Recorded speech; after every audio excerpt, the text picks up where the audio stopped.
07 citizens, Black here from Castle Black Gaming, and today I wanted to throw out a really fast guide on how to find the river on Microtech, whether it's day or night. Now, before I get into the guide, remember to like, subscribe, and comment to help out my channel, and with that bit of pandering out of the way, let's get to the guide. So to begin with, I like to start from Port Tressler and then quantum down to New Babbage, making sure to remain in orbit once there and not going down any closer. You should have this view or something close to it. Now, once here, move your ship nose upward to the horizon line and turn until your heading is at 205. Now, make sure your quantum drive is on because we need to see the various jump points. And if you do not see anything other than New Babbage, make sure you clear the route on the jump screen. Now, once your heading is 205, you can start to point downward until you find this jump point right here that's called MT Data Center E2Q NSG-Y. Now, you'll need to jump to this point, but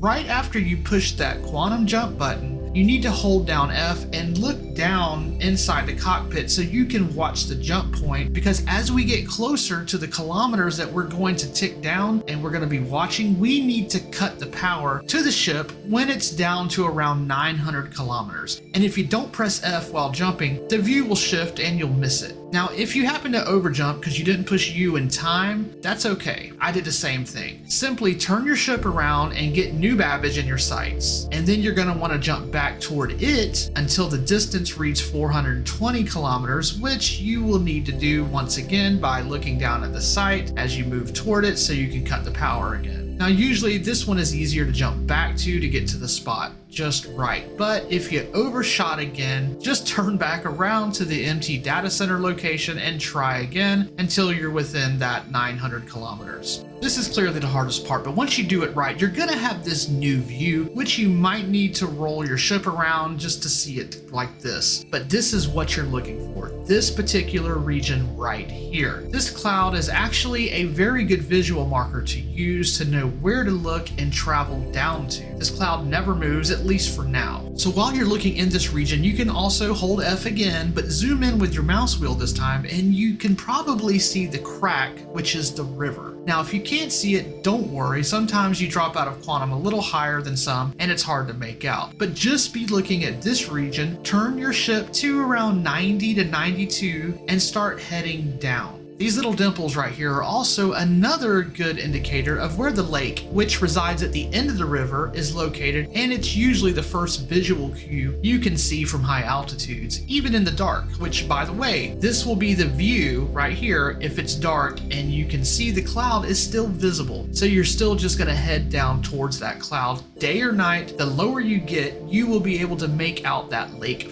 first. Now, staying on this heading, the lower you get, things will start to come into focus. And you can use the F key zoom thing from time to time to make things come into focus more and more. Now, once you get down low enough to where you are over the trees, you can follow the river from the lake. And on the left side, you're gonna come upon a Colonial Outpost. It's pretty easy to spot the clearing that they made from it up high because it's kind of deliberate looking, like a rectangle, compared to the rest of the surrounding area, which looks more natural. Anyway, that's my guide on how to find the river and also the river outpost. It's much easier during daylight, but as I demonstrated here, it can still be done at night, and once you've done it a couple of times, it gets really easy to recognize the landmarks you're needing to find. I cannot wait for more rivers, which we will see in 3.18, so look for more guides on those as they come out. Now, remember to be kind to your fellow gamer, be cautious of things that go bump in the night, and stay positive, citizens.